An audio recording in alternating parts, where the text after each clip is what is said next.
Wendy Hall. I'm doing a speech on victims' rights. Before I start, I'd like y'all to just close your eyes for a minute. I'm going to put you in a setting. I want you to imagine a convenience store that you go into often. Imagine working there, being there on the graveyard shift, in the cooler, stocking the cooler, and the buzzer goes off. Then you come out. The store clerk stared straight into the Arctic black steel barrel of the gun. Is it real was all that was running through her mind.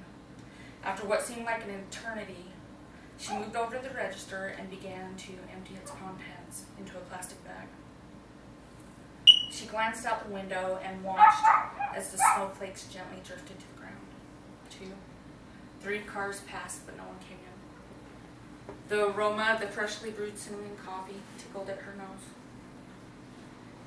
As she watched, off in the distance, the rectangular box of the VCR being taken by naked hands. She felt the coldness of the metal through her shirt as it touched her side, jolting her attention back to the masked delinquent who moved behind the counter next to her. The realization that he gripped her daughter's happiness in the same hand that he used to dominate her every move made everything suddenly real to her. Her body began to tremble. As little as 30 years ago, victims had no rights, or very little. After a lengthy repression, the creation of assistance programs, state statutes, and laws went into place to help victims regain some perception of justice. Although these rights exist, how many of them are really guaranteed and protected by laws and enforced? And how confident are you that your rights will be protected if you fall prey to a victim, to a criminal? You know the process you need to follow to ensure your rights are enforced. Statistics estimate that at least 2 of you in your lifetime will fall prey to a violent criminal. There are restrictions to what current victims' rights can do.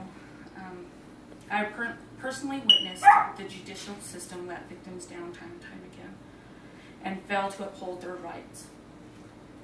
Today I will talk to you about the importance of victims' rights. I will begin by providing you with the core rights for victims of violence and crime and limitations on those rights. Next, I will explain how violent crimes can impact victims, families, and the communities you live in.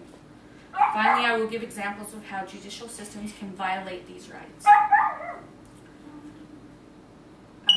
Each state has adopted, throughout the United States, core rights for victims of crime that are listed on victimslaw.com. They are as follows. The right to attend criminal justice proceedings. These start from pretrial and go to sentencing. The right to apply for compensation, such as payment for counseling. The right to be heard and participate in criminal justice proceedings, usually by way of a victim impact statement. The right to be informed of proceedings and events in the criminal justice process, such as plea bargain and arraignments. The right to protection from intimidation and harassment, such as restraining orders or different witness protection programs. The right to restitution from the offender. This is usually just property value loss, and it does not cover pain and suffering. The right to prompt return of personal property if seized by police. The right to a speedy trial, so it doesn't drag on for years, so the victim can get on with their lives. And you also have the right to have all these rights enforced. The problem is, crime victims have to rely on the courts and advocates to ensure that their rights are enforced. Victims can file different types of complaints. Violations are not a cause, though, for you to file a civil complaint against any type of government official or government agency. Depending on the nature of the crime and past trauma, the victim can be left feeling an array of emotions and physical problems. Numerous factors influence short-term trauma, anxiety disorders, long-term trauma, and the development of post-traumatic stress disorder, which has lasting effects and cannot be cured without help. Families and societies often feel the effects of crime. Crime is expensive. It's expensive to house vehicles and prosecute, take care of victims. Victim impact statements are a way the victim can be heard by the court prior to sentencing. The victim is able to explain how the crime has impacted and altered their lives. Here's a couple examples. United States versus Dennis Burkholder. He was in possession of child pornography.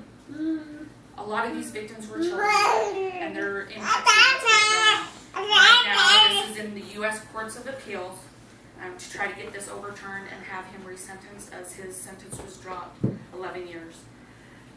There's also another one, BP, violation of victims' rights.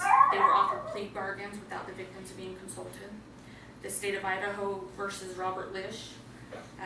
This was against the clerk that I mentioned in the beginning.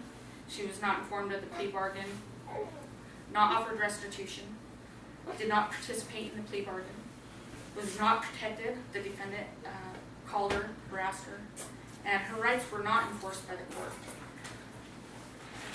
This clerk, though, sought counseling and stood in front of the court and gave her victim's impact statement in front of the judge, prosecutor, and her victimizer. She confronted the court on numerous violations of her rights. All the judge did was apologize to her, and he upheld the plea bargain. Today I have provided you knowledge of your basic core victims' rights laws and those limitations that can affect them.